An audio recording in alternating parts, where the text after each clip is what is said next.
موتوسيكلات وأقساط.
سيدي الكريم، ماذا تطالبون من النظام المغربي بصفة خاصة ومن الهيئات الدولية بصفة عامة؟ بصفة خاصة نطالب برحيل آخر جندي تابع لدولة الاحتلال المغربي من الريف، ومنح الريف لأبنائه، ومنحه استقلال كامل بدون شرط ولا قيد. أما من المنتظم الدولي فنطلب ونسعى إلى الاهتمام بهذا الشعب الريفي الذي يتعرض لإبادة جماعية ممنهجة ترقى إلى الإبادة الجماعية وإلى التطهير العرقي. سيدي الكريم، هل أنتم مع استقلالية الصحراء الغربية؟ بدون شك نحن كأبناء الريف مع استقلال الصحراء الغربية، ومع استقلال كل الشعوب التي تسعى إلى التحرر والانعتاق من الاستعمار، وعلى رأسها الشعب الصحراوي البطل الذي يسعى إلى الاستقلال، وهذا حق مشروع. المغرب يقبل تعيين أول ملحق عسكري إسرائيلي عنه، ما رأيكم في هذه القضية الخطيرة؟ بالطبع هي قضية خطيرة جدا، لأن بتعيين ملحق عسكري وهي سابقة في التاريخ التطبيع الجديد، أعتبر أن هذه حرب معلنة من طرف دولة المخزن، وهو الاستقواء والاستنجاد من كيان آخر لا يختلف عن الكيان المغربي الغاشم والمحتل. شخصيا أعتبر الأمر إعلان الحرب، وعلى المنطقة بأسرها أن تقف في وجه هذا التحرك المشبوه لدولة الاحتلال المخزن. شكرا سيدي. شكرا أخي على هذه الالتفاتة مرة أخرى، وشكرا للطاقم الذي يسهر على إذاعتكم. نحن اليوم هنا في مدينة أنفيرس أو أنتوربن لنخلد أولا ذكرى استشهاد الشهيد عماد العتابي، وهو أحد الشهداء من مدينة الحسيمة الذي اغتاله النظام الاحتلالي المغربي في مدينة الحسيمة يوم 20 يوليوز 2017. هذه هي الذكرى السادسة. وثانيا نحن هنا لتخليد الذكرى المجيدة لمعركة أنوال الخالدة، هي الذكرى 102. ماذا تطالبون من هذا النظام سيدي الكريم؟ هذا النظام المغربي ماذا تطالبون منه؟ أظن أنك تقصد النظام المغربي. نعم. في حقيقة الله نعم. نحن لا نطلب منه إلا شيء واحد أو حاجة واحدة، وهي أن يغادر الريف في أقرب وقت ممكن قبل فوات الأوان، وقبل أن تصبح هذه الجماهير تطلب بالمقاومة المسلحة. هذا ما نطلبه أولا وأخيرا. أما تلك المطالب التي ربما يسميها البعض مطالب اجتماعية أو مطالب حقوقية ومن هذا النوع، فنحن لا نطلبها، بل إنها حقوقنا نريد أن ننزعها منه طالما هو مستعمر. بالنسبة للصحراء الغربية، أعطينا كلمة بالنسبة للصحراء الغربية. هل أنتم مع الصحراء الغربية باستقلالية الصحراء الغربية؟ نحن من طبيعة الحال نؤيد نضال ومقاومة الشعب الصحراوي. من طبيعة الحال الصحراء الغربية عليها أن تكون مستقلة استقلالا كليا، بدل ما هو عليه الآن. نعلم أن الصحراويون في أرضهم بشكل ليس بشكل كامل، لكن يجب أن يكون بشكل شامل في المناطق الصحراوية كلها. طبعا نحن مع استقلال الشامل للصحراء الغربية وللشعب الصحراوي. شكرا سيدي. Bonjour à toutes. Comme vous le savez aujourd'hui, ça fait 6 ans, jour pour jour, que Mohamed Sadis, le Moujlim, a tué Ahmed Attavé dans une manif qui a eu Al-Husseima exactement.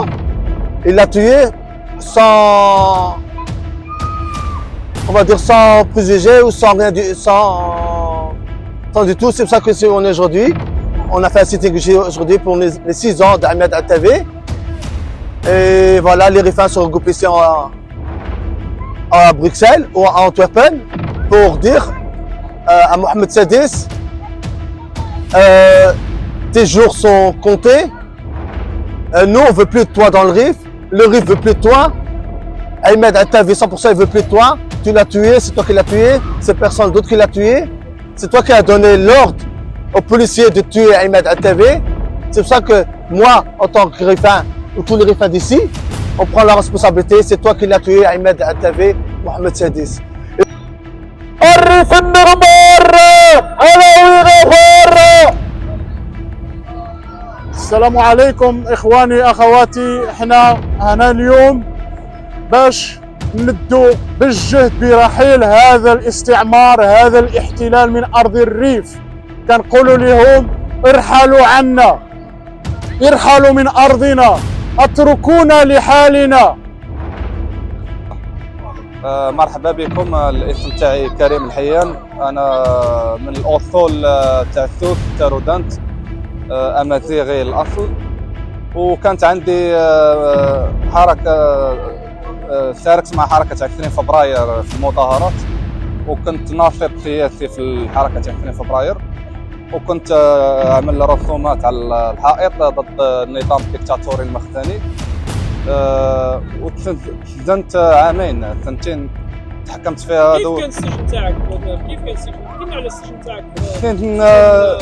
صوروا لي القضيه تاعي انه ما عملوليش اني شاركت في مظاهره، ولا عملوا لي اني عملت حظر في الطريق وعرقلت حركه السير، وتحكمت 6 اشهر وسط المجرمين وحطوني وسط هذا، وتعرضت لكل اصناف الاهانه والتعذيب. كانت معاناه كبيره في السجن؟ كانت طبعا معاناه كبيره لي والام تاعي. انا الاب تاعي الله يرحمه، كانت معاناه كبيره بزاف. انا كنت من السجناء في سجن بني ملال. سجن بني ملال يعني كانت اهانه كل انواع الاهانات تعرض. ماذا تطالب اليوم؟ ماذا تطالب اليوم؟ انا اطالب انه كل هذول اللصوص اللي يحكمون البلاد ان يتنحوا عن المناصب تاعهم، ونطالب ان شاء الله بتاسيس. السلام عليكم ورحمة الله. معكم سعيد بن الحرش، معتقل سابق بمدينة الحسيمة. نطالب من الاتحاد الأوروبي تفعيل القرار الأوروبي، ونطالب من المنتظم الدولي الضغط على المنظومة المغربية والنظام المغربي الفاسد بإطلاق جميع سراح المختطفين والمعتقلين والصحفيين الأبرياء. وكذلك نطالب بالضغط الفوري من الأمم المتحدة على وضع عقوبات على الدولة المغربية من أزيد 25 سنة لم يحترمون حقوق الإنسان. والدليل على ذلك هم أخواننا الذين استشهدوا في 2017 شهر 7 بمدينة الحسيمة بالمسيرة.